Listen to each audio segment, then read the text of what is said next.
Bonsoir à tous. Merci d'avoir résisté au soleil. On a la dure tâche de vous amener jusqu'au cocktail. Donc on va essayer de vous intéresser jusqu'à ce moment-là. On va parler d'un thème passionnant qui a été un petit peu abordé ce matin évidemment, et puis dans l'une des questions de la dernière table ronde, c'est-à-dire la place de l'économie collaborative dans l'entreprise de demain. On parlera quand même de la place de l'économie collaborative dans l'entreprise d'aujourd'hui, puisqu'il y a beaucoup de réalisations en ce domaine. On va s'interroger de deux façons. D'une part, quelles sont les collaborations qui sont en place entre les acteurs de l'économie collaborative et les entreprises qu'on peut qualifier d'acteurs historiques? Comment ces collaborations se mettent en place? Sur quels sujets? Quels sont les enjeux de ces collaborations? Et puis on va aussi aborder la question sous un angle légèrement différent, qui est celui des pratiques en entreprise et en quoi les pratiques issues de l'économie collaborative ont un intérêt pour les entreprises qui ne sont pas issues de ce monde-là. Bien sûr que les entreprises historiques, si on leur disait qu'elles n'étaient pas collaboratives, elles réagiraient probablement assez fortement. Avant qu'on commence, j'ai été sollicité pour faire une petite revue d'exemples des initiatives dans ce domaine-là, plutôt à l'international, pour faire une introduction aux débats qui vont suivre. Les débats, donc, nous aurons M. Jean-Luc Glaise, qui est vice-président de la communauté urbaine, du Conseil général, pardon, de Gironde. M. Olivier Bacchialone de La Poste, qui est directeur du développement durable au sein de la région. Monsieur François Pellegrini, professeur à Bordeaux 1 en informatique, très impliqué dans le domaine de l'informatique libre et du logiciel libre à travers deux associations dont il nous parlera. Jean-Baptiste Delarivière d'Immersion, qui est une entreprise technologique qui travaille sur les modalités de collaboration, notamment à travers d'outils en 3 dimensions. On aura l'occasion d'en reparler. Céline Frontera, ethnologue d'entreprise, coworkeuse, trésorière d'Aki-NUM, qui doit être pour Aquitaine numérique, un regroupement d'acteurs de l'économie numérique.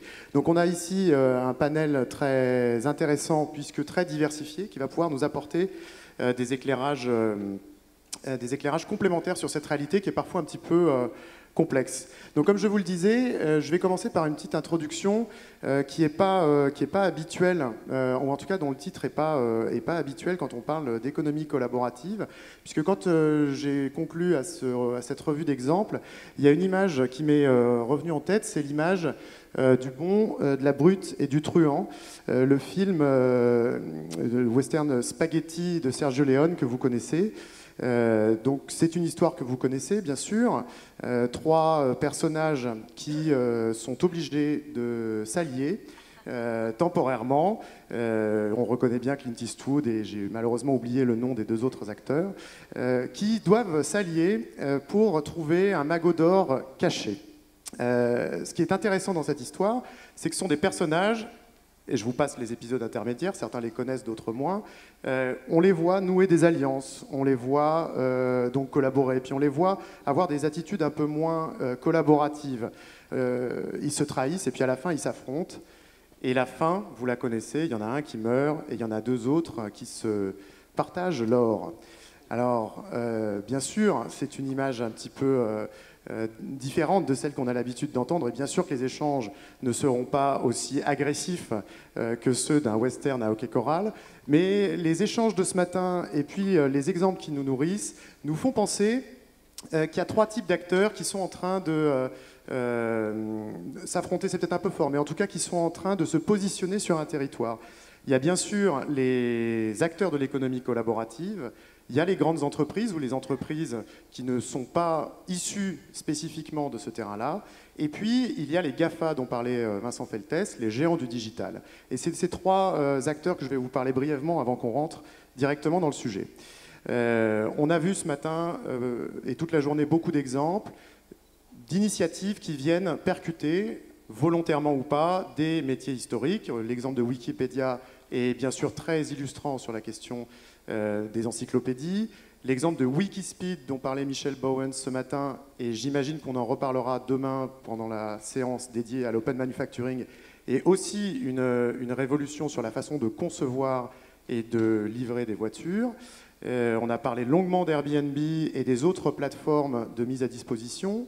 On a parlé un peu moins, mais on en reparlera demain, des plateformes de crowdfunding. La plus connue ou la plus emblématique s'appelle Kickstarter. Et si vous voyez le montant de l'argent qui est collecté, je ne sais pas s'il y a des fonds d'investissement parmi vous, mais ce sont des montants qui sont tout à fait comparables aux sommes collectées par les plus gros fonds d'investissement, au moins européens. Alors, Rachel Bowens Botsman a beaucoup parlé des raisons qui expliquent tout ça, je ne reviens pas dessus. On va quand même profiter de ce moment pour citer un peu les petits Français qui se sont exprimés, mais il y en a beaucoup d'autres. Il y a Sejourning dans le domaine qui a été cité, il y a KissKissBankBank dans le crowdfunding, qui a lancé aussi Hello Merci, qui est donc plus une initiative liée au prêt. Dans les partages de savoir, Cup of Teach et Learning Shelter. Et puis, un autre élément intéressant, c'est qu'on voit que ces plateformes commencent à s'orienter vers le B2B, le business to business. Et l'initiative qui est la plus frappante en ce moment, c'est celle de Bureau à partager, qui est une plateforme qui permet aux entreprises, comme on le fait sur Airbnb pour s'échanger des appartements, je schématise évidemment, de partager temporairement ou durablement des bureaux. Et ça, c'est un signal qui montre que cette économie collaborative, elle est en train en tout cas ces plateformes de consommation collaborative sont en train d'aller sur des terrains qui ne leur étaient pas naturels. Alors bien sûr, il y a une forte variété de tout ça. Le dialogue entre Rachel Botsman et Michel Bowens ce matin était très éclairant à ce sujet. On voit bien qu'on ne peut pas comparer strictement Wikipédia et Airbnb pour plein de raisons. En tout cas, ce qui est certain, c'est que ces initiatives elles remettent en cause, volontairement ou pas, les acteurs historiques. Alors, on a regardé un petit peu avec Without Model, qui est l'association que j'ai cofondée, qui s'intéresse à l'analyse des modèles économiques, les stratégies qui étaient mises en place par les acteurs historiques. On en a identifié plusieurs qu'on peut classer en deux catégories. Des stratégies qui sont plutôt positives ou offensives, en disant c'est cette évolution, c'est une opportunité pour nous. Et peut-être qu'on discutera de ça, justement, pour qualifier un peu plus précisément en quoi c'est une opportunité. Et puis, on voit bien qu'il y a d'autres acteurs qui ont des logiques un peu moins collaboratives, ou en tout cas qui ont un angle un peu négatif, qui voient plutôt ça comme une attaque de leur territoire. 5 stratégies. Elles sont numérotées, mais ça ne veut pas dire que la première est plus fréquente que la seconde et qu'elle est plus importante que l'autre. En tout cas, on voit bien qu'elles sont de nature un peu différente. Il y en a une que je n'ai pas mentionnée, qui est une stratégie, je ne sais pas si c'est une stratégie, qui est d'ignorer le phénomène. Alors, on verra si vous avez des exemples de gens qui ignorent le phénomène. J'ai le sentiment que les entreprises sont de plus en plus nombreuses à, au contraire, prendre en compte. Première stratégie, défendre la rente. Et ça, on commence à le voir. C'est une stratégie plutôt masquée, puisqu'elle nécessite de faire du lobbying réglementaire pour essayer de décrédibiliser, avec des arguments juridiques, certaines initiatives, puisqu'elles empiètent sur le marché. Deuxième stratégie, d'aller avec l'évolution et de mettre en place une chaîne de valeur collaborative. Les exemples les plus nombreux sont ceux qui concernent l'open innovation, ou l'innovation avec les clients. L'exemple de Philips est assez intéressant puisqu'ils viennent de lancer une initiative qui fait du crowdsourcing et du crowdfunding. Dans le domaine de l'aéronautique, on se souvient que le Dreamliner a été conçu avec l'aide de 140 000 passagers. Alors il a été conçu pas dans le détail, pas sur les aspects techniques, mais sur l'aspect du design. On voit bien que sur cette question de la conception, les chaînes de valeur s'ouvrent vers l'extérieur. Une autre stratégie, c'est de mobiliser les clients, même dans une partie du service qui est délivré. Et là, c'est l'exemple de Walmart, qui le mois dernier, ou il y a quelques semaines, a annoncé qu'il allait offrir la possibilité aux clients qui vont dans les magasins de ramener les courses des clients qui ont fait leurs courses sur Internet. Et d'avoir en échange, évidemment, une réduction sur le montant de leurs achats. C'est une stratégie qui n'est pas complètement nouvelle, puisqu'elle rappelle celle d'IKEA, qui mobilise les uns et les autres dans l'étape de fabrication des meubles. C'est aussi celle qui rappelle McDonald's, puisqu'on devient les serveurs du restaurant. La différence, c'est qu'ici, Chez Ikea, vous montez votre table. Chez McDonald's, vous servez votre repas. Là, vous apportez les courses de quelqu'un que vous ne connaissez pas spécifiquement. Autre stratégie, qui est une stratégie corporate d'acquisition. Et là, les exemples sont de plus en plus nombreux. Il y en a un fameux en fin d'année 2012 où Avis, l'opérateur de location courte durée, a racheté Zipcar, qui est un opérateur américain d'autopartage. Zipcar est une entreprise qui a un petit peu d'historique, qui n'a jamais trouvé l'équilibre financier et qui a été racheté 500 millions de dollars. On imagine que pour un montant de cette somme-là, il y a une question stratégique qui se pose pour Avis avec ce nouvel entrant qui est Zipcar. Autre exemple, MakerBot, on a parlé un petit peu d'impression 3D. MakerBot, c'est une entreprise qui, de façon communautaire, a conçu une imprimante 3D et qui ensuite l'a livrée, l'a fabriquée. Il y a eu beaucoup de débats puisqu'ils ont ensuite outsourcé la production. Et puis il y a un autre débat, c'est que maintenant ils se sont fait racheter par un gros acteur du marché qui s'appelle Stratasys, qui fait des impressions 3D industrielles. Et la question se pose de l'avenir du volet communautaire. On a beaucoup parlé de communauté dans la journée, sur l'exemple de MakerBot. Autre exemple de partenariat, Quirky qui s'est associé à General Electric, mais qui s'est aussi associé à Auchan, puisque vous avez peut-être vu passer cette information. Quirky est une plateforme collaborative où 300 000 personnes identifient des produits, les co-conçoivent et les cofinancent avant de les vendre à la communauté.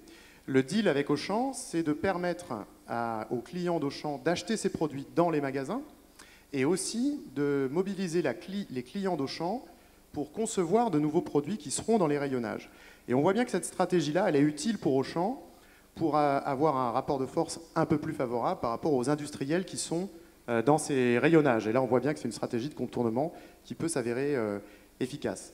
Dernière stratégie, permettre, et puis on a quelqu'un qui va nous en parler de façon très détaillée tout à l'heure, identifier et fournir des services qui sont utiles à l'économie collaborative. C'est l'exemple de l'identité numérique développée par la Poste, qui permet de faciliter les échanges entre individus et puis entre entreprises et individus. Le troisième personnage, ce sont les géants du digital. Alors on les connaît, puis on en a parlé de plus en plus. Il y a beaucoup de problèmes qui se posent, ou en tout cas il y a beaucoup de questions qui sont soulevées. Et je crois que pour eux, la stratégie, évidemment, on n'est pas dans leur cerveau. Par contre, on peut décoder quelques-unes de leurs actions. Elle est au contraire très opportuniste. Et la question des données, par exemple, dont on a parlé, devient centrale. On voit qu'ils sont un petit peu sur des stratégies qui peuvent être similaires. La différence, c'est que pour eux, l'économie collaborative, c'est d'une part déployer leur modèle économique de base. Pour les acteurs historiques, ça nécessite souvent un changement de modèle économique. Pour eux, c'est une prolongation, un prolongement de leur modèle économique. Deuxième chose, c'est une façon pour eux d'asseoir leur position et de renforcer leur leadership sur l'économie numérique et digitale en devenant un point central. Et puis, ils ne se privent pas de développer des services. Alors, il y a 3 exemples, notamment sur les aspects... alors, ce qui est intéressant, c'est que Jeff Bezos, qui est en photo là, est bien sûr l'actionnaire et le dirigeant d'Amazon, mais il est aussi actionnaire de MakerBot, l'entreprise d'impression 3D dont je vous ai parlé. Les impressions 3D ont fait leur entrée au catalogue d'Amazon et il s'en vend de plus en plus. Alors il n'y a pas que des MakerBot, mais en tout cas il y en a beaucoup. On a vu passer il y a quelques semaines une information qui s'appelle Google Mine. Alors Google Mine, on ne sait pas encore très bien dans quelle mesure ça va se développer, mais finalement ça pourrait devenir, alors peut-être que c'est leur intention, la plateforme de consommation collaborative ultime, puisque Google Mine, c'est un prolongement des services de Google, de mail, et puis de Google+, avec les cercles, qui va permettre à chacun de déclarer ce qu'il est prêt à donner, à troquer, à échanger. Et donc, dans quelle mesure cette initiative va venir en collaboration des plateformes qu'on a développées, qu'on a vues toute la journée, et dans quelle mesure elle va venir en substitution, la question est encore largement ouverte. Concernant Amazon, on pourrait imaginer qu'en ayant investi dans l'impression 3D, Amazon imagine devenir une sorte de plateforme, pas de la consommation collaborative, mais de la production collaborative. En ayant équipé massivement les individus d'imprimantes 3D, on pourrait imaginer qu'Amazon ensuite fasse la même chose que ce qu'elle a fait avec les livres et avec le Kindle, c'est-à-dire qu'elle vende ensuite des plans 3D pour imprimer des objets. Google Wallet, qui a pour but de faciliter les transactions financières, dont on a bien vu que c'était un enjeu. Alors, la question qu'on se pose, ou qu'on peut se poser, c'est d'abord, est-ce qu'il y a un Clint Eastwood, c'est-à-dire est-ce qu'il y en a un qui va sortir, puisque les deux qui se partagent l'or n'ont pas exactement le même statut, hein. Il y en a un qui part à cheval, et il y en a un autre qui a les mains liées dans un désert. Donc, même s'ils se partagent l'or, ils ne sont pas tout à fait à pied d'égalité. Voilà pour cette courte introduction. On va passer tout de suite aux interactions. Première question, peut-être pour François Pellegrini.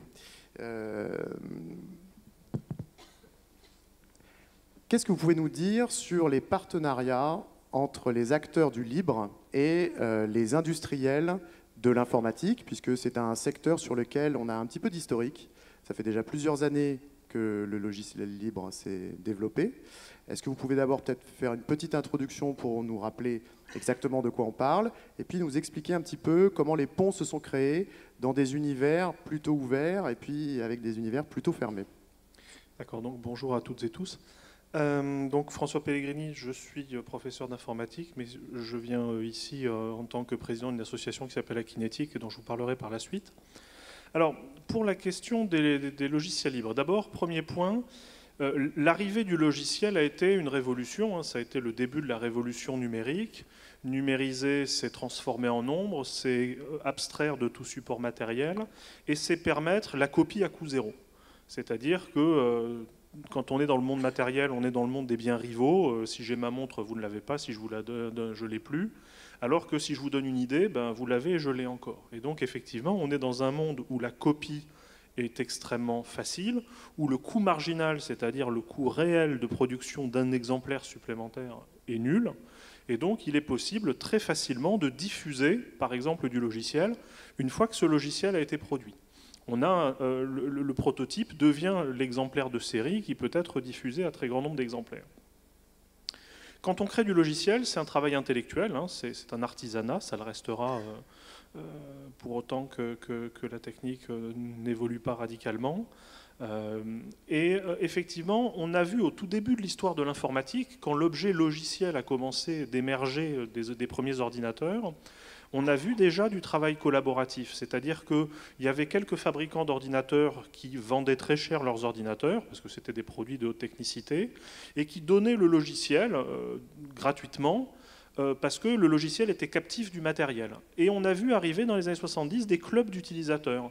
C'était les ingénieurs des entreprises qui avaient acheté les premiers ordinateurs et qui, parce que leur rôle c'était de faire tourner bien leur ordinateur au sein de leur entreprise, se réunissaient et les entreprises d'informatique, les IBM et les autres, sponsorisaient ces clubs d'utilisateurs pour que les gens se rencontrent et s'échangent des programmes qu'ils avaient faits de façon tout à fait ouverte, parce que la question ne se posait pas de la valeur de ces logiciels indépendamment des ordinateurs de la marque en question. Il y avait quand même une captivité par rapport à la marque. Et puis on a vu arriver les compatibles, hein, avec les premiers compatibles IBM dans les années 1970, c'était les gros ordinateurs. Et là, effectivement, les grandes entreprises, IBM en tête, ont décidé de facturer séparément le logiciel et le matériel. Et on a vu donner au logiciel une valeur économique indépendante de celle du matériel. Et donc, on a vu ces deux courants de pensée qui se sont séparés. C'est-à-dire que d'un côté, il y a les gens qui ont dit c'est quand même bien quand on est ensemble parce qu'on mutualise les développements et ça bénéficie à tout le monde. Et on a vu émerger l'industrie du logiciel qu'on appellera du logiciel privatif, c'est-à-dire sous licence qui garde les droits pour l'ayant droit, pour le titulaire des droits d'auteur sur le logiciel, avec une lettre célèbre de Bill Gates aux hobbyistes dans les années 1973, où il disait arrêtez de copier les logiciels, achetez-les, parce que sinon on n'arrivera pas à payer des gens qui vont produire ces logiciels. Force est de constater que donc il y a une coévolution qui s'est passée, c'est-à-dire que quand on regarde historiquement les choses, il y avait le mouvement finalement de partage du logiciel a préexisté à la création de l'industrie privative du logiciel. Et ce mouvement s'est ensuite formalisé en tant que mouvement du logiciel libre, en prenant acte du fait que mutualiser est économiquement une décision sensée, y compris pour un acteur économique privatif, j'allais dire, qui travaille sur un modèle de rente. L'exemple, on en avait parlé au début, le plus frappant là-dessus, c'est celui d'IBM. IBM qui, au début 2000, a investi 1 milliard de dollars dans Linux, qui est un système d'exploitation libre, et qui a considéré s'être remboursé en moins d'une année. Pourquoi? Parce que dans la stratégie d'IBM, IBM est une entreprise qui vend du matériel haut de gamme, qui vend du logiciel haut de gamme, donc avec des licences privatives, et au milieu, ils ont un poste de coût qui s'appelle les systèmes d'exploitation, c'est-à-dire ce qui fait tourner les fameux logiciels sur leurs ordinateurs. Or, ces systèmes d'exploitation, ils sont relativement standardisés pour des raisons évidentes d'interopérabilité, de fait qu'on puisse porter les logiciels d'un système à l'autre sans trop de douleur. Donc, il y a assez peu d'innovation là-dedans. Et donc, l'idée naturelle et rationnelle d'IBM, c'est de dire, si je veux diminuer mes coûts, autant mutualiser le développement de mon logiciel, de système d'exploitation, sur lequel je n'ai pas ma valeur, sur lequel je n'ai pas mon élément différenciant.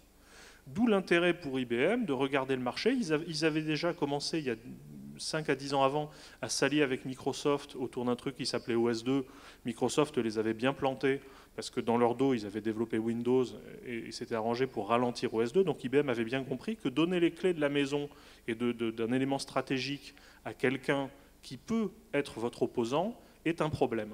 Et donc finalement, le libre est une décision beaucoup plus rationnelle parce que la gouvernance étant ouverte, on peut participer à la gouvernance du projet. Je reviendrai beaucoup sur cette notion de gouvernance. Elle est essentielle pour comprendre les intérêts du modèle économique libre. Et IBM donc, a finalement investi suffisamment d'argent pour être sûr que Linux fonctionnerait avec ses ordinateurs et fonctionnerait avec ses logiciels, et a pu comme ça diminuer considérablement ce poste de dépense, ce qui fait qu'à enveloppe constante pour ses clients, les clients ont eu moins à payer pour le système d'exploitation et ont pu mettre plus d'argent dans les ordinateurs et plus d'argent dans les logiciels privatifs, là où IBM avait la plus forte marge. Donc résultat, à enveloppe globale, IBM a maximisé ses revenus en recourant à du logiciel libre qu'il a sponsorisé d'une façon extrêmement importante et bénéfique pour la communauté du libre. Donc bénéfice immédiat en termes de productivité des ressources et en termes de capacité de diffusion d'un modèle qu'on aurait du mal à diffuser soi-même seul, sur lequel on aurait en tout cas du mal à financer le développement à grande échelle. Oui et non, parce que en fait, le logiciel libre a démarré sans financement monétisé évident. C'est-à-dire que quand on prend l'exemple de Linux, Linux a été démarré par un étudiant finlandais en 1991 et il a existé. En fait, la révolution numérique coexiste et consubstantielle d'Internet. C'est Internet qui permet l'échange de valeurs à coût zéro. Justement parce que vous faites copier, coller, pense, c'est parti, et ça ne vous a rien coûté de plus que le forfait habituel dont vous dites bon, c'est pour téléphoner, en gros c'est l'entretien des routes numériques, le forfait. Et on transfère de l'information à coût zéro, on crée de la valeur à coût zéro. C'est l'exemple de la Wikipédia. Si je payais encore 1 franc la minute pour me connecter sur mon vieux modèle, je ne passerai pas 10 minutes de plus à rester sur la Wikipédia et à corriger 3 fautes d'accent. Là, je fais de la micro-création de valeur ajoutée. Je peux faire ça parce que la barrière d'entrée sur le marché a été annulée par l'existence des réseaux numériques. Et donc, effectivement, il y a une co-évolution nécessaire. Le libre a créé Internet. Internet fonctionne avec du logiciel libre. Et Internet a permis au libre d'exister. Et donc, effectivement, de détruire la structure d'entreprise traditionnelle. Je vous rendrai la main. C'est-à-dire qu'effectivement, tant qu'Internet n'existait pas, le seul moyen de faire en sorte que les gens échangent de l'information et créent collaborativement de la valeur, c'était de les regrouper physiquement au même endroit. Donc on appelait ça une entreprise, il y avait des murs, il y avait de l'électricité, ça coûtait cher, donc il fallait trouver un moyen de faire payer, donc on avait des modèles économiques qui étaient basés sur la rente et la licence privative. En faisant en sorte que le coût d'association des gens et le coût de création collaborative deviennent quasiment nuls, avec des outils comme les forges logicielles, donc avec Internet, je l'ai dit, avec des tas d'outils d'échange d'informations, on peut se permettre de créer des produits logiciels de très grande ampleur à un coût apparent et fiscal, j'allais dire, nul. Prenez l'exemple, l'Europe voulait rêver de lutter contre la domination stratégique de Microsoft sur un système d'exploitation. C'est pas Bull qui a fait, c'est pas Siemens qui a fait.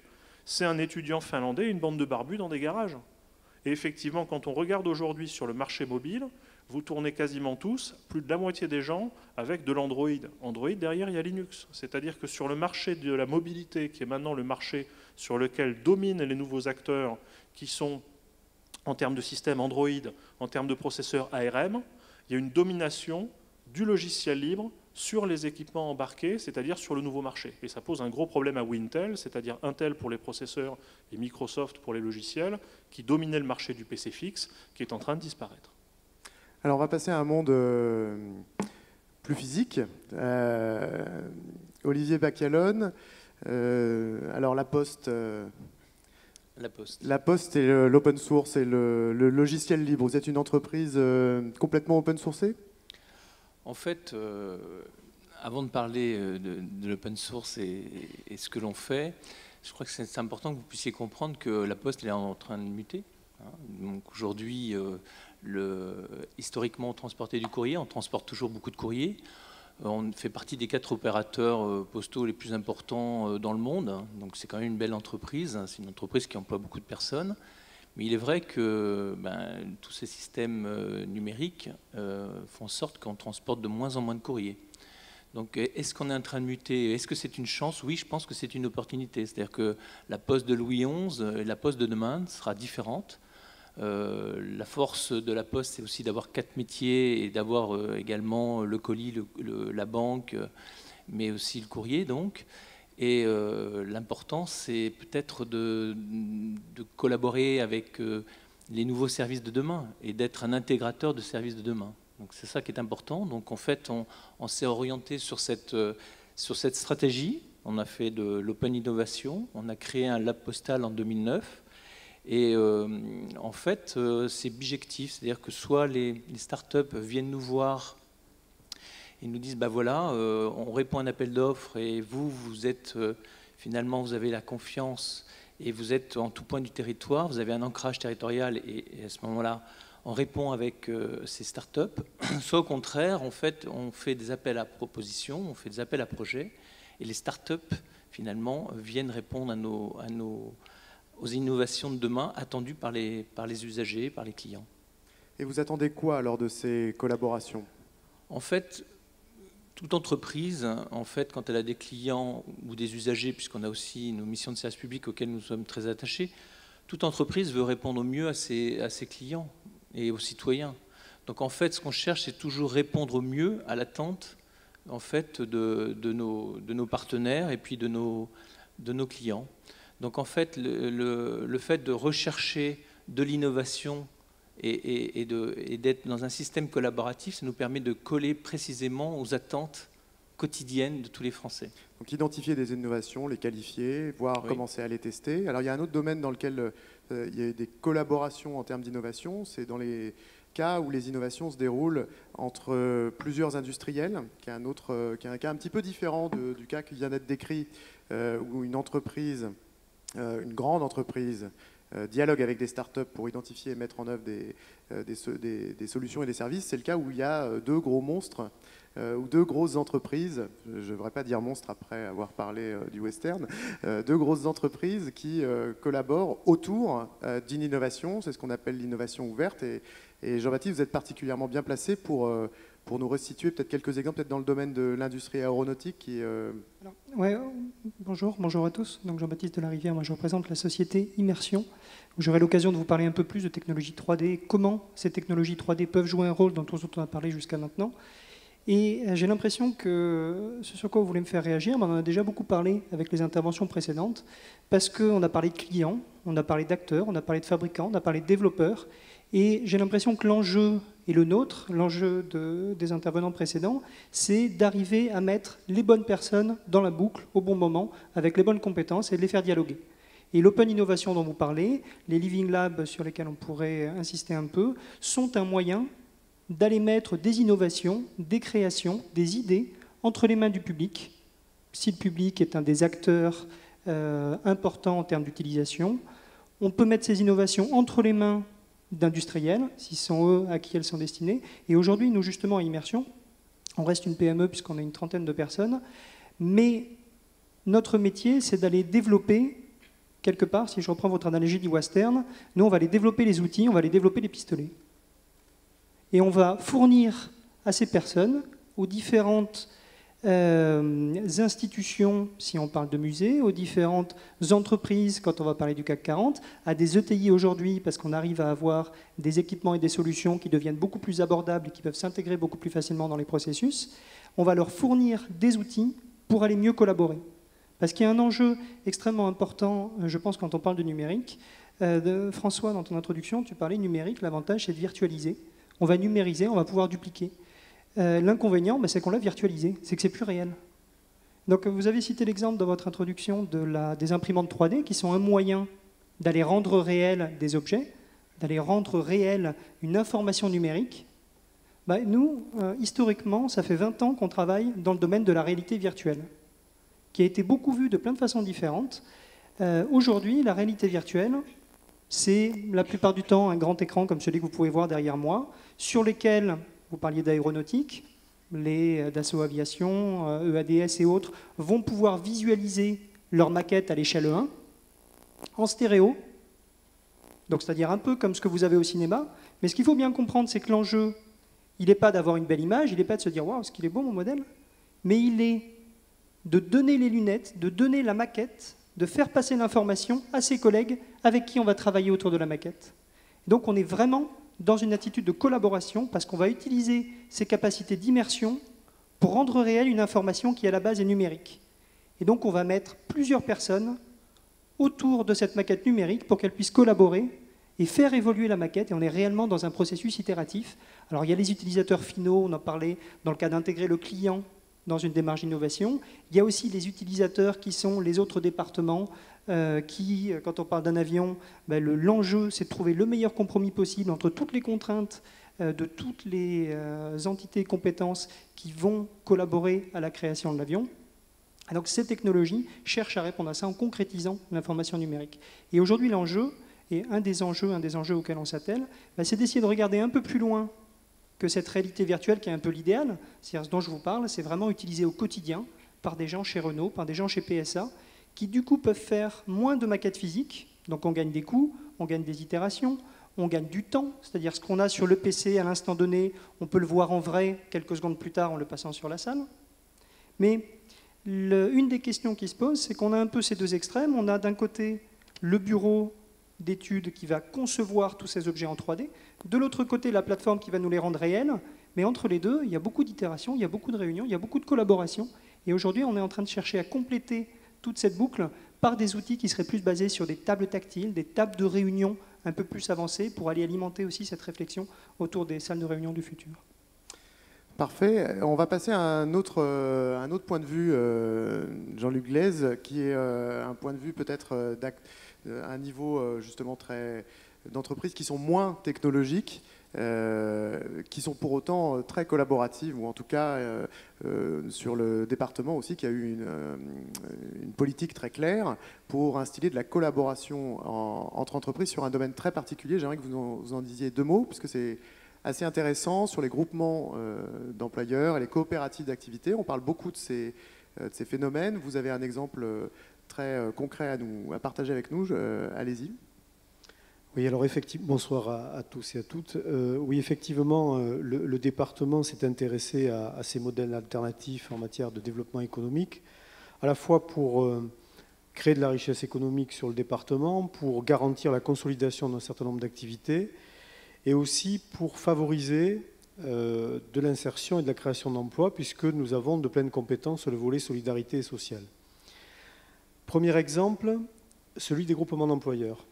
Je discutais il y a quelques jours avec un président de club d'entreprise dans le sud Gironde qui me disait, je lui parlais groupement d'employeurs, il me disait bon, c'est très compliqué à monter, et nous avons fait le choix à quelques entreprises d'embaucher à temps partiel des personnes qui viennent 30% chez moi, 20% chez l'autre, etc. Et je lui ai dit, mais pourquoi est-ce que tu ne passes pas le cap du groupement d'employeurs? Le groupement d'employeurs, c'est une structure, un organisme qui emploie directement les salariés, généralement plutôt sur des durées de temps de travail qui sont quasiment équivalentes à un temps plein, voire des temps pleins dans la plupart des cas, et ensuite qui les mettent à disposition des entreprises qui en ont besoin.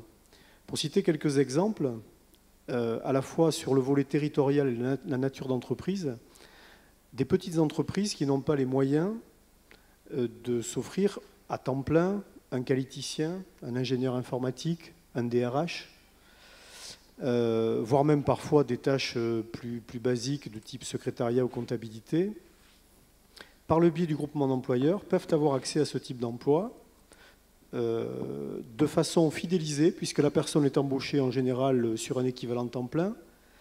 Elle est proche de l'entreprise parce qu'elle travaille sur un territoire donné, qu'elle y vit.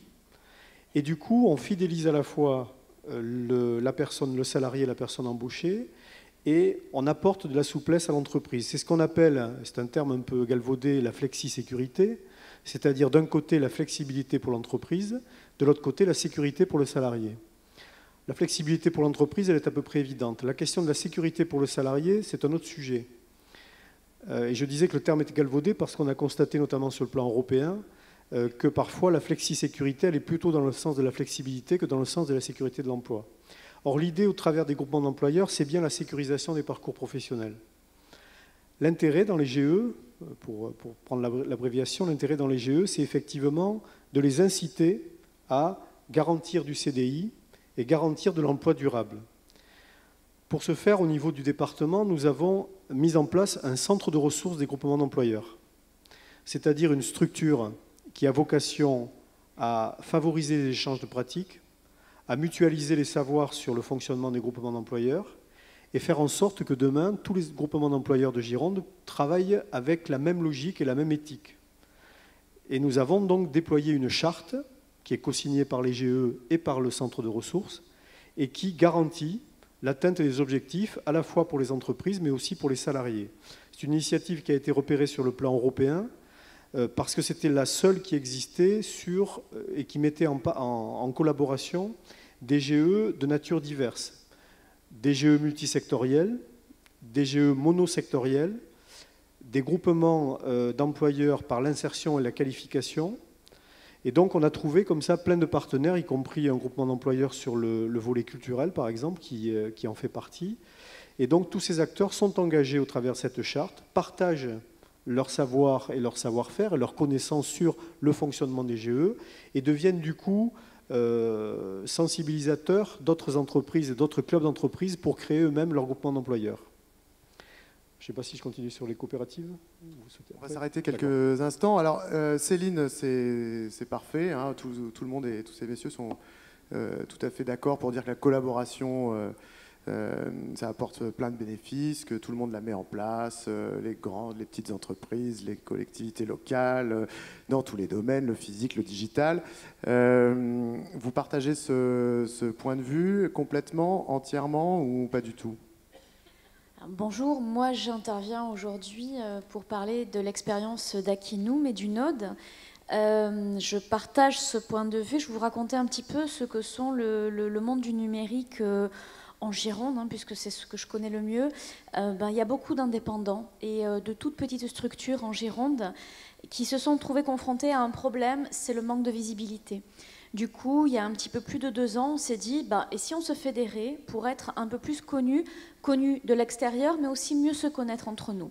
Et c'est comme ça qu'Akinum est né. Akinum, c'est l'association des professionnels du numérique aquitains. On a appris pas mal de choses, on a appris à mieux se connaître, on a appris à mieux connaître nos métiers. Aujourd'hui, on a à peu près 200 adhérents. Et puis ça tombait bien parce que Bordeaux, la mairie de Bordeaux avait comme projet de créer un espace de coworking, donc ils ont lancé un appel d'offres. Et là on s'est dit, chouette, on va répondre parce que quand même il nous manque quelque chose, il nous manque un espace où on puisse se retrouver tous. Donc on a fait un joli dossier qui a été sélectionné. Et c'est comme ça qu'est né le Node, ça va faire 1 an en septembre, donc il y a une dizaine de mois. Le Node, le projet, c'était de créer un espace où ces professionnels du numérique au sens large pouvaient avoir un lieu pour travailler. Aujourd'hui, on est près de 80 adhérents au Node et cet espace nous a permis vraiment à la fois de voir qu'on pouvait être concurrents et pas qu'on avait tous des affinités différentes, des personnalités différentes, que c'est pas parce qu'on est concurrents qu'on peut pas travailler ensemble. Ça nous permet de voir qu'on peut se fédérer autour de projets en commun, qu'on peut par exemple aller voir la Poste, si on est à 4 ou 5 différents, on est plus costaud pour aller voir la Poste et pour dire voilà, on a un projet qui peut être intéressant pour vous. Tout seul, c'est difficile. En revanche, si on se fédère, c'est mieux. On peut répondre à plusieurs sur des appels d'offres. Et donc, pour nous, cet espace de travail nous a permis, 1, de mieux se connaître, 2, de se rendre compte qu'on n'était pas forcément concurrents, 3, que même quand on est concurrent, on peut être complémentaire pour lever des plus gros projets. Et c'est tout l'intérêt aujourd'hui de ces espaces collaboratifs. Donc nous, c'est sous forme de bénévolat. Il y en a d'autres qui existent sur Bordeaux, qui sont des espaces privés. Nous, c'est vraiment sous forme de bénévolat et association. Donc il n'y a pas de salariés. Si, il y a Chloé, qui est notre stagiaire, qui apprend en même temps qu'elle est avec nous. C'est la seule salariée. Sinon, on est tous membres à titre bénévole et on apprend beaucoup de ces espaces de travail. Oui, François ? Je voulais juste réagir par rapport à ce qui vient d'être dit et au modèle économique qui avait été présenté en introduction. Parmi la théorisation justement de ces modèles dans lesquels des acteurs qui sont individuellement compétiteurs vont pouvoir effectivement bénéficier de leur présence mutuelle, c'est ce qui a été théorisé par ce qui s'appelle la coopétition. La coopétition, donc, qui est en fait la fusion de la coopération et de la compétition, dont l'exemple le plus courant est celui des athlètes. Les athlètes, bien sûr, chacun rêve d'être champion du monde et il n'y a qu'un seul champion du monde. Néanmoins, si les gens s'entraînent seuls dans leur coin, effectivement, ils ne seront pas bons. On est obligé de se mesurer aux autres, finalement de regarder comment les autres travaillent pour récupérer les bonnes idées. Et être ensemble, être dans une situation de coopétition, c'est ce qu'on appelle maintenant les clusters aussi. Ça va permettre de rendre les structures aussi beaucoup plus résilientes en termes d'innovation. C'est-à-dire que dans un modèle de coopétition, vous allez avoir plusieurs boîtes qui vont effectivement prendre chacune des décisions individuelles pour leur propre survie. Et puis il y en a quelques-unes qui vont explorer à un moment donné, parce qu'elles ont une opportunité, une boîte qui va se lancer dans quelque chose. Puis si c'est bien, ben finalement elle pourra en faire profiter les autres. Parce que c'est quand même intéressant que les autres en profitent. Pourquoi ? Parce que si jamais elle se plante, ben les autres vont la récupérer éventuellement, ils sous-traiteront un peu de boulot pour pas que la boîte meure, parce que le dirigeant, les salariés, ils sont bons, et puis on ne va pas voir planter quelqu'un avec qui on a travaillé pendant des dizaines d'années. Et donc effectivement, on est dans un modèle qui va être extrêmement flexible. On parlait des grosses entreprises aussi, on parlait d'un modèle extrêmement hiérarchique et pyramidal. On voit qu'avec ces modèles de coopétition, on a des acteurs qui sont organisés en ce qu'on appellerait centre de profit dans la terminologie de la fin des années 90, même si elle a un peu disparu, mais qui vont avoir une autonomie, qui seront les entreprises, les TPE, mais qui vont pouvoir s'unir pour répondre à un appel d'offres ou explorer un espace économique plus grand et finalement trouver éventuellement des marchés plus profitables pour l'ensemble de la communauté et donc avoir une résilience économique bien meilleure à long terme. Jean-Baptiste, vous n'êtes pas fournisseur de la Poste, donc on peut parler librement. Qu'est-ce qui est difficile quand vous êtes en dialogue avec des grandes entreprises dans le cadre de négociations contractuelles ou après quand vous... Parce qu'on a tous un consensus là qui se dégage sur les bienfaits de la part des uns et des autres. J'imagine que la réalité est pas aussi... le consensus n'est peut-être pas aussi fort, ou en tout cas il n'est peut-être pas aussi permanent. Et il y a peut-être des moments dans le cycle de discussion que vous avez avec certains de vos clients où vous sentez que les logiques collaboratives sont un petit peu mises à plat. Est-ce que vous vous sentez de nous en parler ? Non, la question est compliquée, je ne sais pas trop qui est dans la salle, je vais faire attention. Il n'y a que des amis. Moi, j'ai l'impression que ce qu'on disait tout à l'heure, toujours le fait qu'on a intérêt en tant que créateur de solutions à intégrer les clients, les utilisateurs dans la boucle pour s'assurer de l'adéquation de la solution qui va être créée à ses besoins, bah, l'inverse est tout aussi vrai. Les clients, les utilisateurs, les futurs utilisateurs, pour être sûrs d'avoir une solution qui va répondre à leurs besoins, qui est en adéquation avec leurs problématiques du quotidien, qui va pouvoir s'intégrer dans leur processus. Et là, quand on parle de grosses entreprises, c'est un gros enjeu. Vous pouvez avoir une solution super sur le papier qui ne pourra pas s'intégrer dans les processus pour X ou Y raison, pour X ou Y réglementation. Et ça, il n'y a qu'en discutant, qu'en échangeant, qu'en testant, qu'en cherchant à intégrer cette solution dans l'environnement que vous pouvez vous en rendre compte. Et je pense qu'aujourd'hui, rien que le fait qu'on soit là tous autour de cette table pour l'évoquer, je pense que tout le monde en prend conscience. Et alors, je ne vais pas dire que c'est tout de suite extrêmement simple d'aller discuter accord de collaboration entre une PME de 30 personnes et des grosses sociétés qui en font plusieurs milliers. À l'inverse, l'enjeu et notre enjeu, c'est de montrer notre valeur ajoutée et la valeur ajoutée de la collaboration. Et à partir de là, c'est pas la question d'être à armes égales, mais à l'inverse, on a quelque chose, on apporte quelque chose, et on n'est pas en train de signer un papier pour faire un joli communiqué de presse, on est en train de signer une collaboration pour réellement avancer tous les deux dans le sens de nos problématiques. Est-ce que je pourrais rebondir sur ce que dit Jean-Baptiste ? Moi, il me semble effectivement que c'est un positionnement qui est essentiel. Tout à l'heure, je voulais répondre à ce que vous disiez. Apporter de l'outil, c'est important, mais si ça ne se fait pas dans un changement de posture global et général, ça ne sert à rien. Et il y a vraiment un changement de posture à avoir aujourd'hui quand on parle de l'entreprise, mais également des espaces de coworking et des liens autour. C'est passer d'un modèle à la fois vertical et cloisonné à une transversalité et une ouverture. Quand on parle d'entreprise, c'est une ouverture interne. C'est-à-dire, on est, surtout en France, on est très figé dans le descriptif de poste. Or, les gens sont des salariés, ils sont aussi des consommateurs. Et ils ont des idées. On l'a vu tout à l'heure dans les exemples qui ont été donnés, on en a parlé ce matin. On a des idées passées à la stratégie collaborative, au management collaboratif. Ça peut faire peur. On a peur de perdre le pouvoir, le leadership. En réalité, si c'est bien fait, chacun trouve sa place. Et c'est vrai aussi avec une ouverture à l'extérieur. Le marketing d'innovation, par exemple, coûte extrêmement cher. Ça se représente, ça se chiffre en milliards d'euros par an. Et il y a 70% de l'innovation qui est directement mise au panier. Pourquoi ? Parce qu'on a beau avoir des super idées en interne, avoir travaillé autour des super tables tactiques d'immersion, si on n'est pas à l'écoute de son marché, des besoins des clients, des idées, ça ne marchera pas. Donc, repositionner l'humain. C'est vrai aussi, quand je parle d'espaces de coworking et de bénévolat, ces espaces-là ne peuvent marcher. Nous, on se met autour de la table et on le fait intelligemment et on voit que ça fonctionne en interne. Mais si en face de nous, on a par exemple des collectivités dont on ne comprend pas les règles du jeu, et pour répondre à un appel d'offres, si on ne comprend pas les règles du jeu de la collectivité, la notion du temps qui est différente, les besoins des collectivités, ça ne marche pas. On a besoin de se mettre autour d'une table, d'oublier qu'on n'a pas la notion du temps, on n'a pas la même notion du temps, d'oublier au niveau des politiques qu'il y a toi t'es de gauche et moi je suis de droite. Non, là, on laisse ça au panier, on se met tous autour de la table, on réfléchit en termes de besoins. Donc il y a vraiment besoin, de repositionner l'humain au cœur de l'économie, à tous les niveaux, de changer de posture, et 3, de passer à cette transversalité en laissant de côté nos peurs. Bon, vous avez des fans. Alors merci, Olivier, mes fans. Olivier, on a de la Poste une image souvent caricaturale d'une entreprise qui a des règles internes pas très collaboratives, une entreprise très verticale, très hiérarchisée. En tout cas, c'est l'image que j'ai.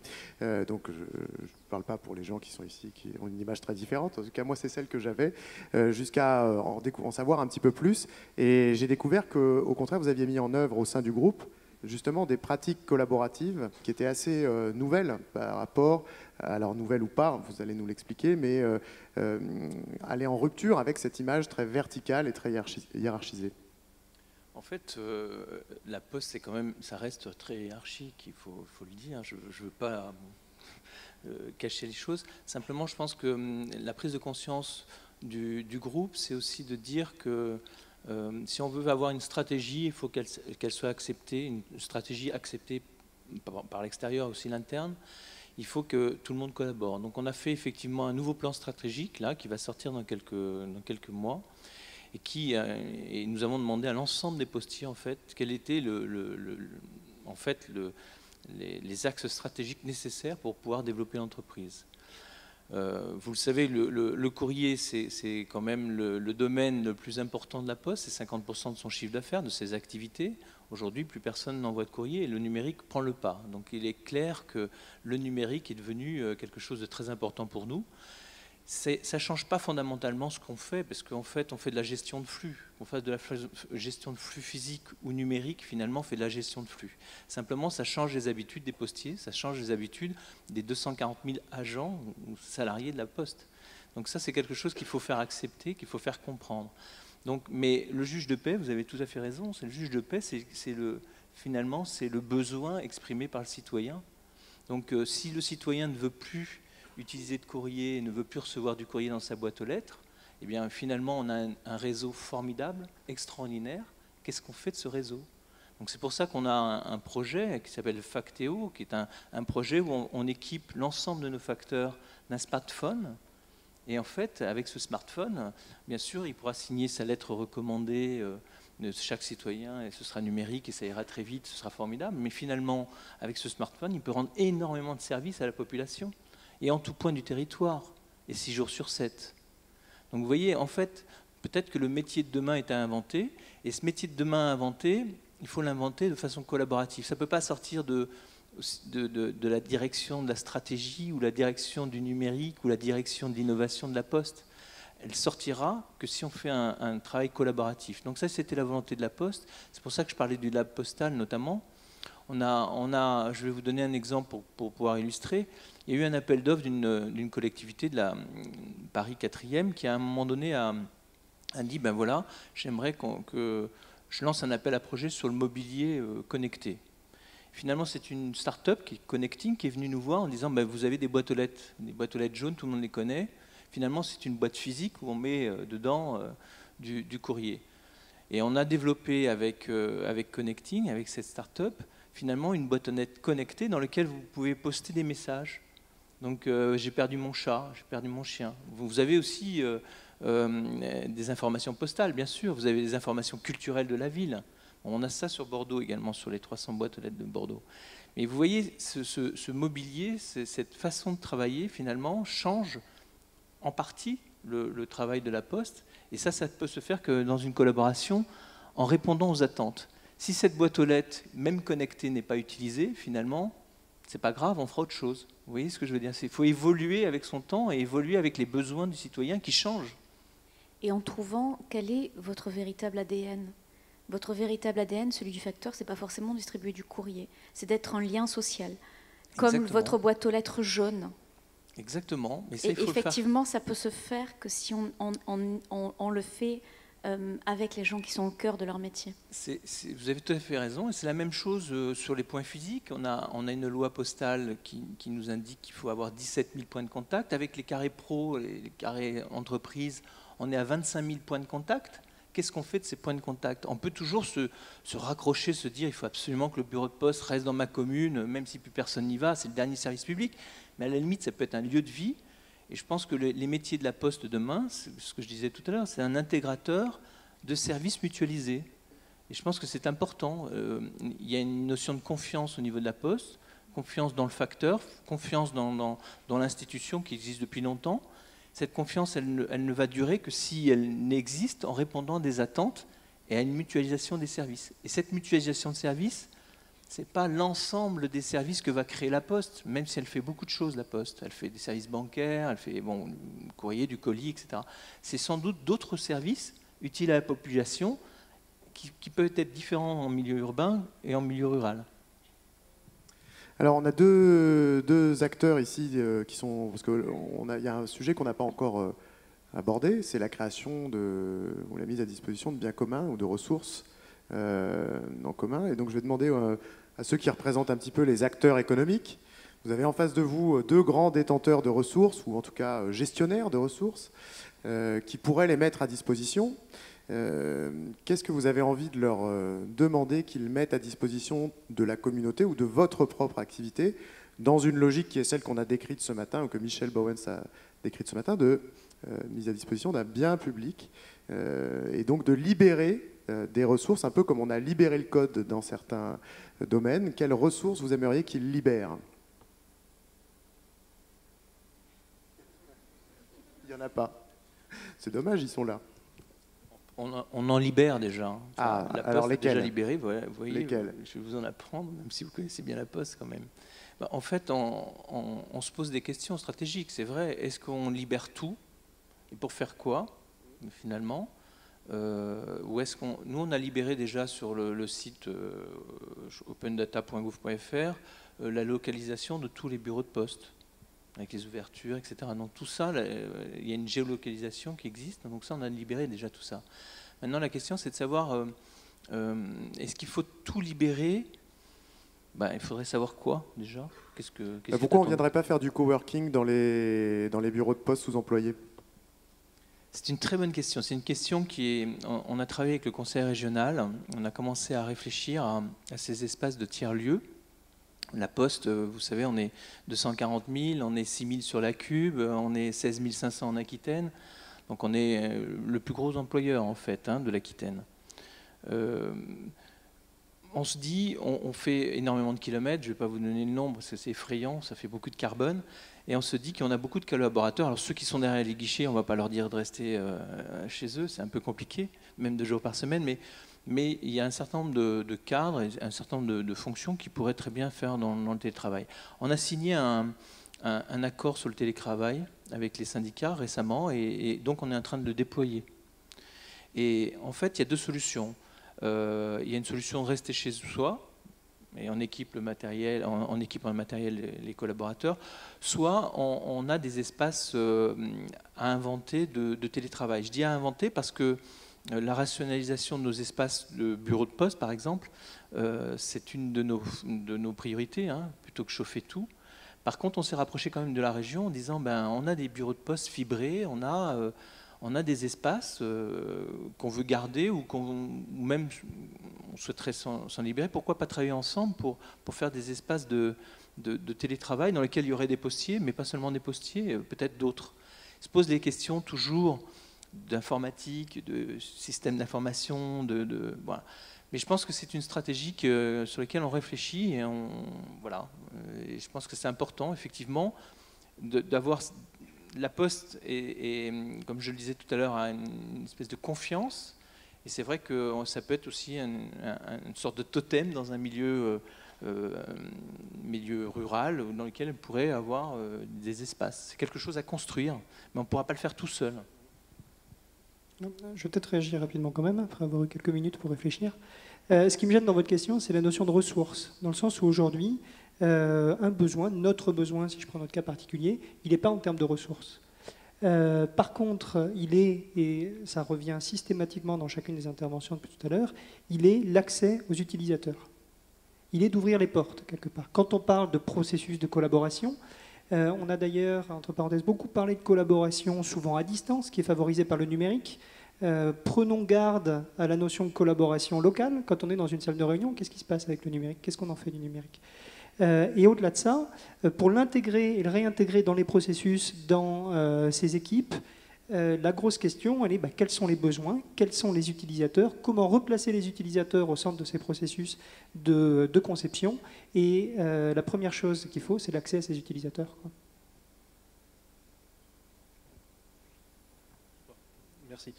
Oui, alors justement, c'est là où intervient un peu ce qu'on fait dans la kinétique.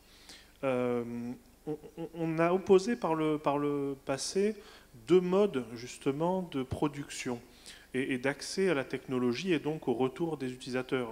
Tu en avais parlé, ça avait été ces fameuses innovations en techno-push, c'est-à-dire quelque part des gens ont des idées, puis ils essayent de pousser ça vers les clients qui parfois n'en veulent pas et donc c'est un gaspillage de ressources. On a vendu beaucoup le market pool, qui était le fait que le marché veut des produits et donc on attend les mains ouvertes et le regard béat que ces produits tombent de l'entreprise en 7 couleurs. C'est une révolution. Nous, avec le libre, et donc quand je parle de technologie libre, je parle de logiciel libre, mais aussi de matériel libre, puisque ça existe également, je pourrais le développer plus tard éventuellement, c'est de faire ce que j'appellerais du market push. C'est-à-dire qu'en donnant aux gens des briques technologiques, on leur permet de construire l'outil dont ils ont besoin localement pour leurs besoins. Et parce qu'ensuite les technologies libres permettent cette duplication, que le code peut être dupliqué, amélioré par tout le monde, et que c'est également vrai pour certaines catégories de matériel, je pense aux petites cartes type Arduino, Raspberry, qui peuvent se composer, où on peut acheter un accéléromètre, un module télécommandé, un module GPS et autres, et on se construit son drone. Et donc, parmi les projets, par exemple, que Kinetic soutient, il y a des gens qui ont fabriqué un drone libre, vous trouverez les plans sur Internet, ça s'appelle le Wadoudou, et ils ont monté des boîtes localement pour faire de la chasse aux nids de frelons asiatiques. Grâce à ces drones, parce qu'effectivement, c'est des sales bêtes, les frelons asiatiques, et que plus on en est loin, mieux c'est, et qu'on va aller les chepiter dans leur nid avec le drone. Donc ça, c'est un projet de technologie libre. Et dans l'équipe de personnes qui travaillent autour de ce projet-là, c'est très rigolo parce qu'effectivement, il y a 2 personnes qui ont monté leur boîte. Et il y en a 2 autres qui ont dit non, nous on ne veut pas. Il y en a un, il est dentiste même, il fait ça pour le fun. C'est-à-dire qu'on a isolé dans le modèle traditionnel de l'entreprise, par un mur étanche, l'entreprise qui avait le savoir de fabrication, qui avait la connaissance, et on cherchait éventuellement à, bien sûr, pouvoir répondre au mieux aux besoins du client. Et donc, de temps en temps, on demandait leur avis à quelques clients, on les regardait à travers une vitre sans teint et on regardait combien de fois ils prenaient de la purée en cochant sur les cases. Et ensuite, on a pu faire de l'open innovation, l'innovation ouverte, où effectivement, pour essayer de gagner des parts de marché sur les autres grosses entreprises, on a dit c'est un peu mieux si on en sait un peu plus sur nos clients. Je pense que la vraie transformation, c'est de considérer qu'il y a un continuum entre la personne qui voudra être utilisatrice pure, la personne qui sera créatrice pure, et qu'entre ces différentes personnes, on a un continuum de gens, par exemple les gens qui sont motivés par le fun, qui ne veulent pas avoir une activité d'entrepreneurial, mais qui veulent bien être les premiers à utiliser et qui vont finalement contribuer, puis traduire un bout de documentation, puis fournir une idée, et effectivement avoir cette notion, donc comme je le disais, de les clients peuvent aussi tout d'un coup prendre les briques et faire l'outil qui leur correspond. Et cet outil peut être transposé dans différentes régions, dans différents marchés locaux. Et parce que je suis convaincu que le produit de masse one size fits all, certes, il permet d'adresser un gros marché, mais on n'est pas les meilleurs à le faire. Et donc, effectivement, c'est la plus grosse entreprise qui a les coûts de production les plus bas qui réussit, et donc on délocalise. Et quand on délocalise, ça avait été un peu dit, quand on sépare la fonction de conception de la fonction de production, on perd tout le lien et tout le retour entre les gens qui fabriquent et les gens qui conçoivent, ce qui est essentiel dans une entreprise. Quand Churuc disait il y a 10 ans Alcatel sera une entreprise sans usine, ouais, on a vu le résultat. Ça ne peut pas marcher. C'était des fantasmagories j'allais dire, de financiaristes. Mais quand on est attaché à la production, quand on est attaché à faire des objets, à toucher un marché, un public, clairement, au contraire, il faut restaurer cette continuité, cette communication. Il faut décloisonner l'entreprise, non pas en interne, mais vraiment, réellement. Finalement, quand on parle de fournir des moyens aux usagers d'interagir avec l'entreprise, moi je suis convaincu qu'il faut fournir aux usagers les moyens de créer eux-mêmes. Parce que ce sera peut-être eux qui seront l'entreprise qui sera créée et qui sera en compétition avec l'entreprise existante et qui pourra finalement partager et devenir un acteur pour l'accroissement de ce marché à venir à chaque fois avec des innovations qui viendront des gens eux-mêmes.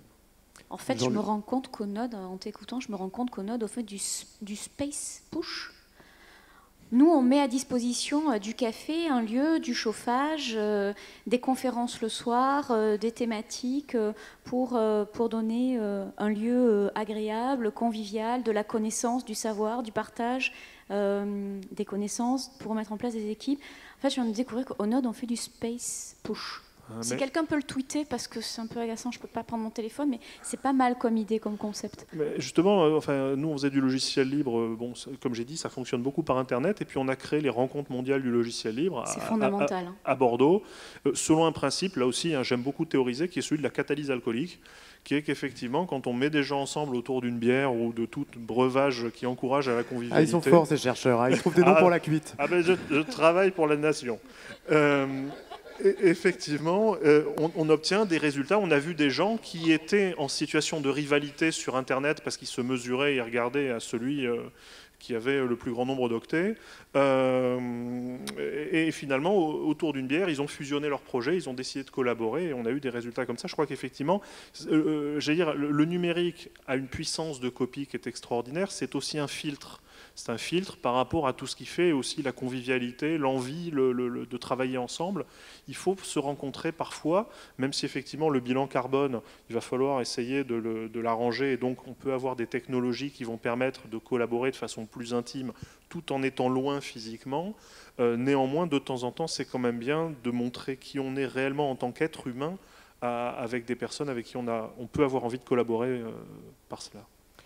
Jean-Luc Glaise, vous vouliez dire quelque chose? Oui, non, je voulais réagir parce qu'effectivement, on parle beaucoup du lien entre entreprise et utilisateur. Donc moi, pour le coup, je suis un peu atypique là, au niveau de la table ronde.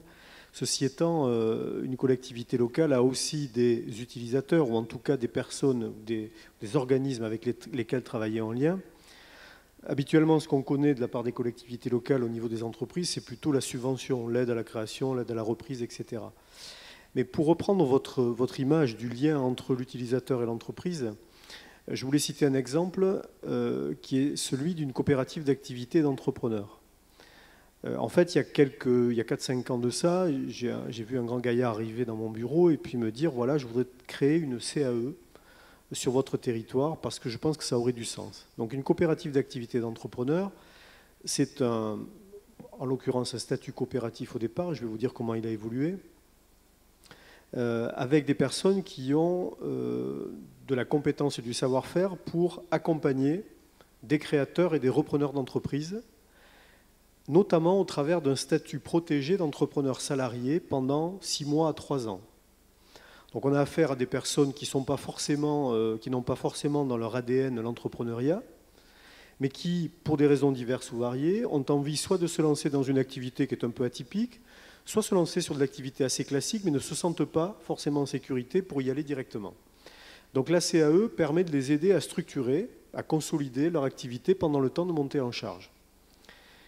L'autre vertu de cette CAE particulière, parce qu'il n'y en a pas beaucoup en Gironde, il n'y a que 3 CAE en Gironde, 2 qui sont sectorielles, une sectorielle, une publique, et puis celle-ci qui est plutôt territoire.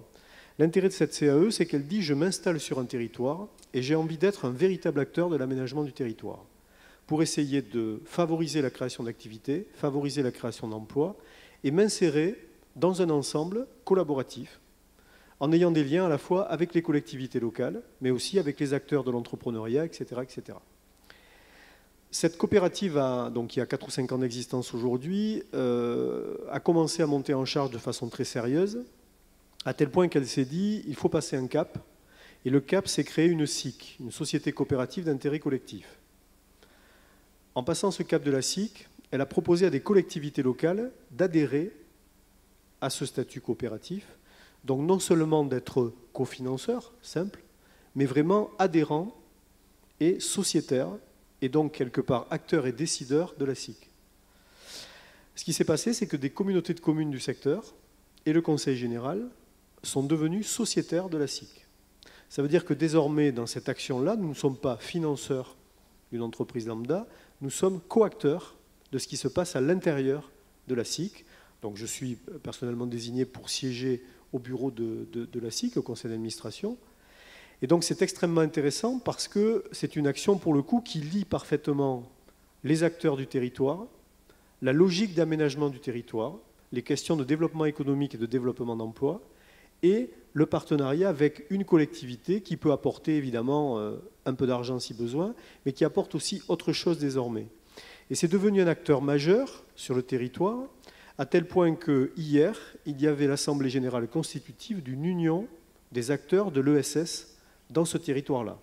Ça veut dire qu'il y avait hier dans la salle des acteurs très divers, certains qui d'ailleurs sont en SARL, donc qui n'ont pas un statut d'ESS classique, mais on voit qu'avec la loi Hamon aujourd'hui, les choses vont évoluer sur la question du statut juridique de l'ESS, mais par contre qui ont les valeurs de l'ESS, sur les questions de démocratie, sur les questions d'humain avant tout, sur les questions de mutualisation, sur les questions d'insertion, etc. Donc il y avait des entreprises de cette nature, il y avait des ESAT, des établissements d'accueil de travailleurs handicapés, il y avait une association qui travaille aussi sur la mobilité et sur le partage de véhicules. Il y avait le club d'entreprise locale. Et là, donc, on trouvait le lien véritablement entre le milieu conventionnel de l'économie et le milieu de l'ESS.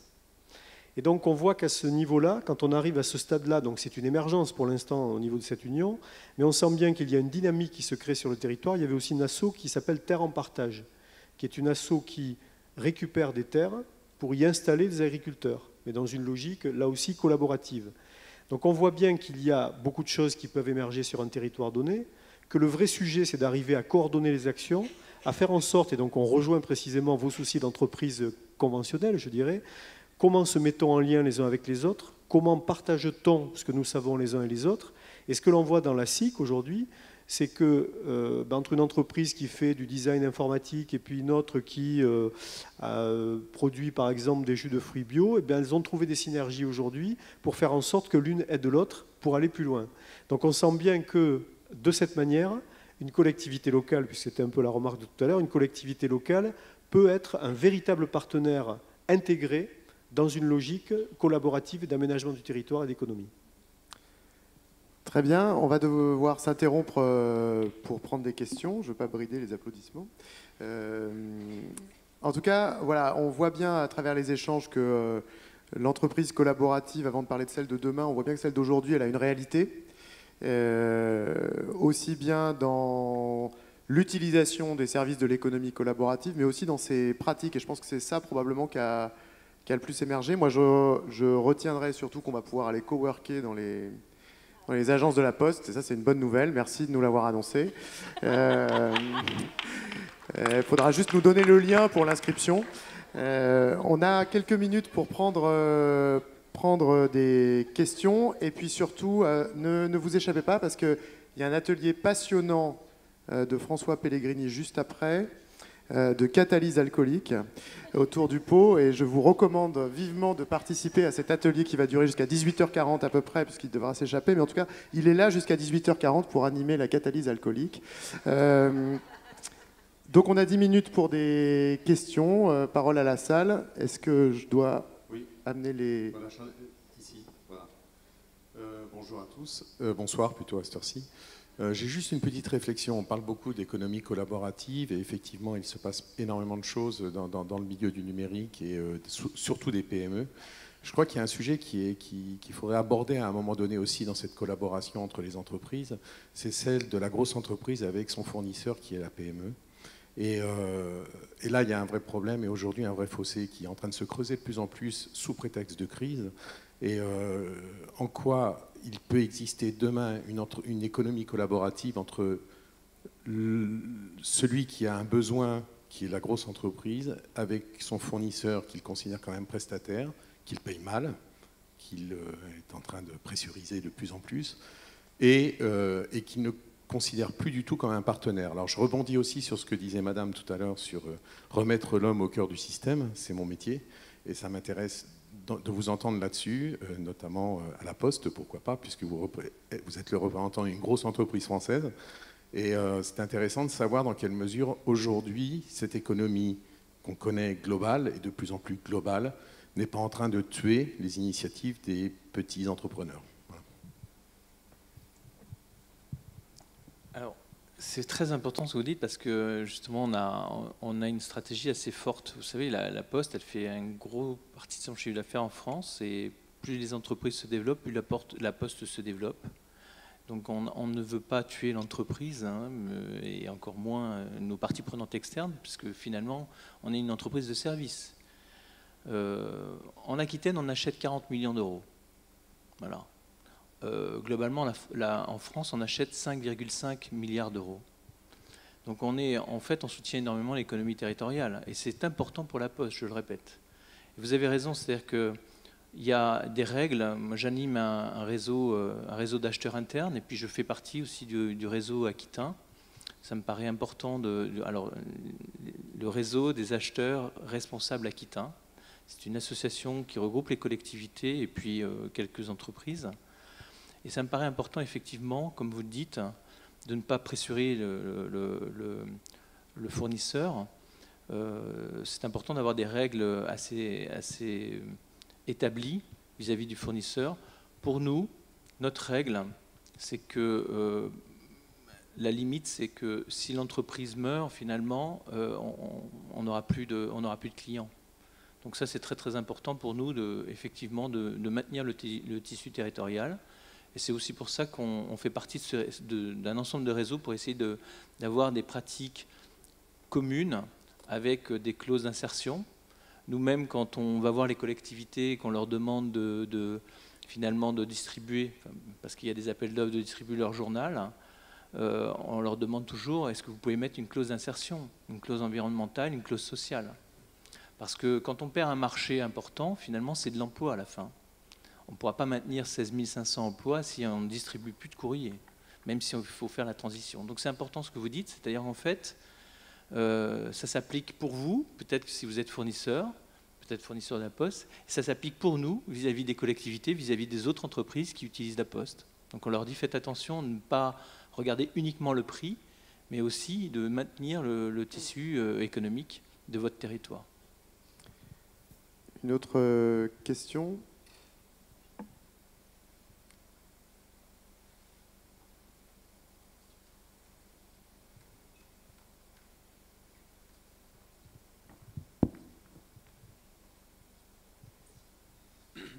Oui, bonjour, Corentin Ducournau.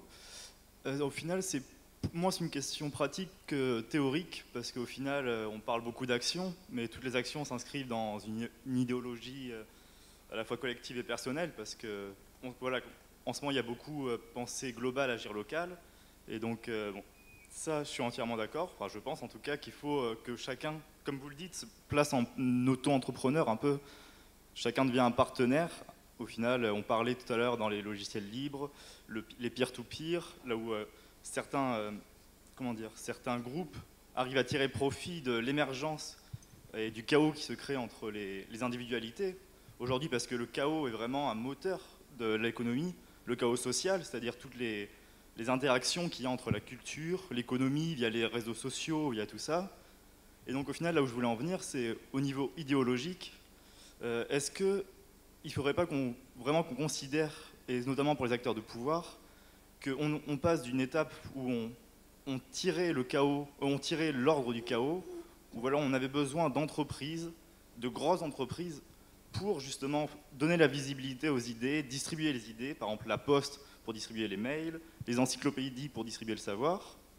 Et donc au début, c'était comme des cercles qui englobaient les flux d'informations du chaos de la vie, du chaos de la découverte et de la connaissance. Est-ce qu'aujourd'hui, justement, on n'est plus où il faudrait trouver un ordre qui se base sur le chaos, un ordre qui suit le chaos pour ne pas le contraindre, parce qu'aujourd'hui, le chaos devient trop important par rapport à notre capacité à le gérer. Donc, notamment, est-ce qu'on a forcément besoin de grosses entreprises pour gérer la parole des gens entre eux, ou est-ce que les gens peuvent enfin, par le pair-to-pair, etc., former La question leur propre idéologique truc. est très bien posée. Je crois qu'on a 2 personnes qui sont prêtes à s'y colter.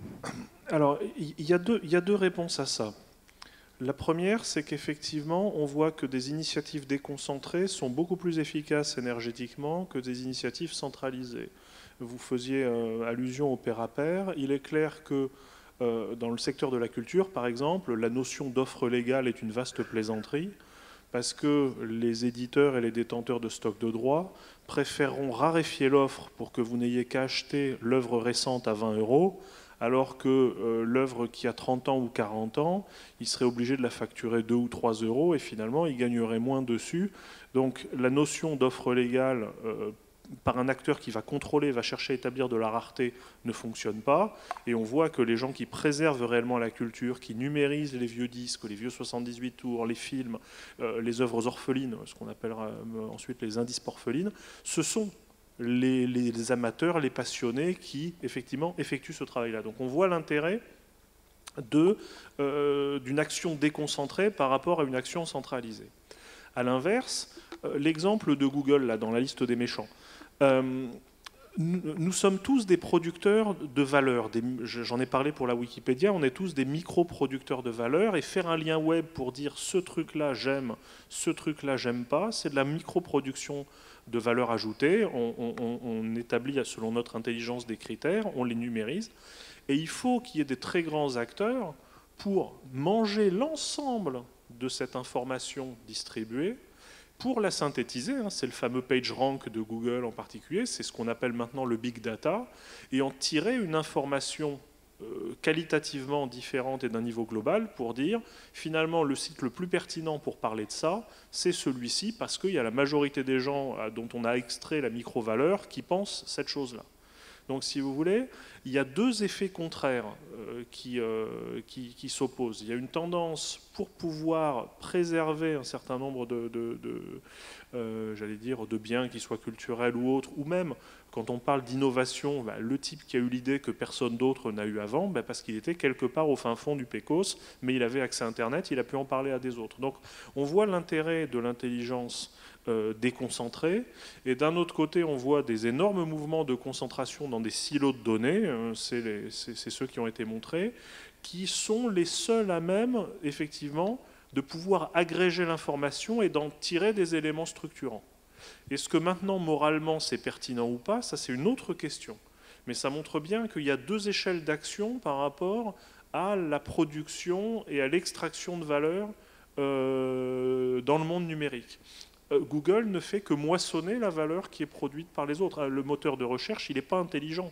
Savoir que quand on tape Claudia Choufleur, on va tomber sur la pub du spammer qui veut vous vendre du Viagru ou sur effectivement le site qui parle de ça, ce n'est pas les robots de Google qui le font.